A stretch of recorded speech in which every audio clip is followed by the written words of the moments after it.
Alright guys, welcome to another incredible physics tutorial, and in this lesson I want to talk to you guys about some acceleration equations, specifically the equation of distance traveled.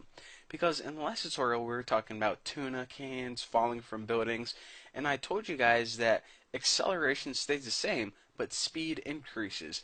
But I never told you guys how far that tuna can traveled from the top of the building. So I want to show you guys the formula of how to calculate distance traveled. So distance traveled, we'll just say it's d. Let me change my pen size here. Okay, so distance traveled is equal to the original velocity, and I'll write this v with a subscript of o, times time. Now the time is the time passed. So if that tuna can fell for 3 seconds, you would put 3 right here. If it fell for 16 seconds, t would be equal to 16, so on and so forth. Now you take that and you add it to 1/2 acceleration. Now, whenever we calculate acceleration or distance traveled of things falling, the acceleration, like I said, is always 9.8 meters per second squared. So just remember that. This is always going to be 9.8 times time passed squared. So let's say, I know this is indeed a confusing equation, but let me go ahead and give an example and hopefully I can clear things up. So let's calculate how far the tuna can traveled after falling for 1 second. So after 1 second, what was the distance? And whenever I say how far, I mean the distance from the top of the building. So let's go ahead and solve this baby. Distance equals original velocity. So what was the original velocity of that tuna can? Well, it was 0. It started out not moving at all. It just started out in our hands. Now, basically, the time passed, it really doesn't matter because check this out. Whenever you have time passed, even though it was after 1 second, anything you times by 0 is going to be 0. So whenever the original velocity is 0, this part of the equation is always equal to 0. So we can go ahead and multiply this by 1 and go ahead and put that in a little bit neater parentheses. But the fact of the matter is this is always going to be 0 whenever your original velocity is 0. So now what we need to do is we need to add 1/2 acceleration. Now acceleration of gravity is always 9.8, and I'll just throw that into parentheses, and time passed squared. So the time passed is 1, and I'm going to square that. So if you go ahead and figure all this out, it's basically this.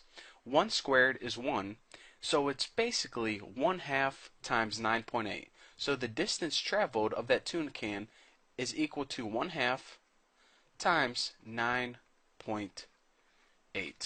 So the distance traveled after 1 second is 4.9. And if we go ahead and throw in all our units, we end up with meters.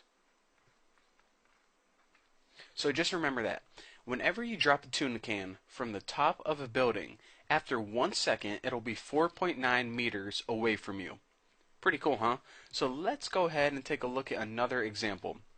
Let's say that we wanted to calculate the distance. How far was it away from you after 2 seconds? So let's go ahead and write our equation again. And I'm going to show you guys one more example, and then hopefully I pound this concept through your head.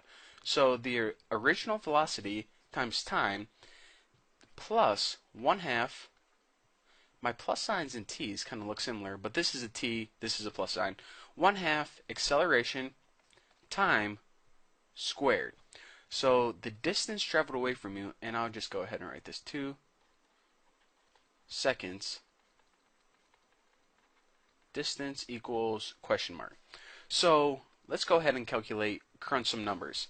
So basically, what I say after 2 seconds, so the original velocity is still 0, and we can go ahead and times that by the time passed, which is 2, but this is going to give us 0 nonetheless. So that basically all cancels out. Don't even worry about that, that's 0. What we do want to do is add 1/2 acceleration, which is 9.8, times time squared. Now this time what we do is we have 2 squared, and 2 squared equals 4. So the distance traveled after 2 seconds equals 1/2 times 9.8 times 9.8 times 4. Why? Because 2 squared is 4.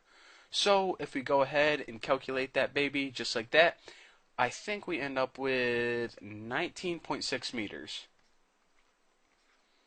Let me double check. 8 times 4, 6. Yep, 19.6 meters. So again, if you are standing on the top of a building and you drop a tuna can and it falls for 2 seconds, after 2 seconds, that tuna can is going to be 19.6 meters away from you. So after 1 second, of falling, it is going to be, what I say, 4.9? 4.9 meters, and after 2 seconds, it's going to be 19.6 meters. Now there you go, that is how you calculate the distance traveled whenever you have these pieces of the puzzle right here. Now what I want you guys to do for homework is calculate, after 8 seconds, if your building was that tall, how far would the tuna can be away from you?